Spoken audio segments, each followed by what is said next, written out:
कपिल सिब्बल और सीबीआई की ओर से solicitor general SC Tushar Mehta ने स्टेटस रिपोर्ट पेश की है। कोर्ट ने सीबीआई से 16 सितंबर को नई स्टेटस रिपोर्ट की मांग की।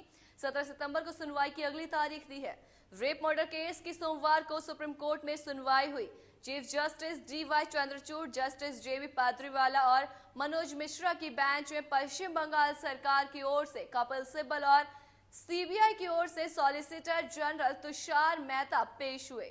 सीबीआई की तरफ से पेश वकील एससी तुषार मेहता ने आरोप लगाते हुए कहा कि पश्चिम बंगाल सरकार सीबीआई से क्या छिपाना चाहती है। हमें पश्चिम बंगाल सरकार की तरफ से दाखिल जवाब की कॉपी नहीं मिली है। पश्चिम बंगाल सरकार की तरफ से कपिल सिब्बल ने कोर्ट को बताया कि हमने जवाब की कॉपी सिर्फ कोर्ट में जमा की है, हमने सीबीआई को अभी तक कॉपी नहीं दी है। उन्होंने कहा कि डॉक्टरों की हड़ताल की वजह से जब डॉक्टर अस्पताल में काम नहीं कर रहे थे, उस वक्त 23 लोगों को ट्रीटमेंट न मिलने की वजह से उनकी मौत हो गई थी।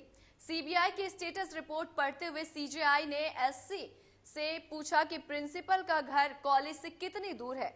इस पर एससी ने कहा 15 से 20 मिनट की दूरी पर है। सुप्रीम कोर्ट से एससी ने कहा कि ऐसा लगता है कि पश्चिम बंगाल सरकार सीबीआई से कुछ छिपाना चाहती है, तभी रिपोर्ट केंद्रीय एजेंसी को नहीं दी गई है।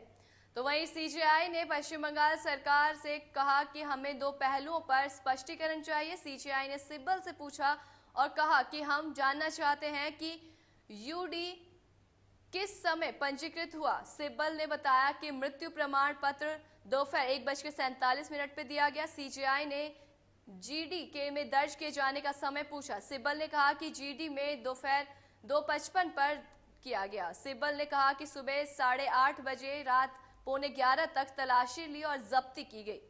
एक बार शव को पोस्टमार्टम के लिए हटाया गया, इसके बाद फिर तस्वीरें ली गई। सीजेआई ने कहा कि ये बताने के लिए एक सीसीटीवी फुटेज है कि आरोपी किस समय अंदर आया और वहां मौजूद था।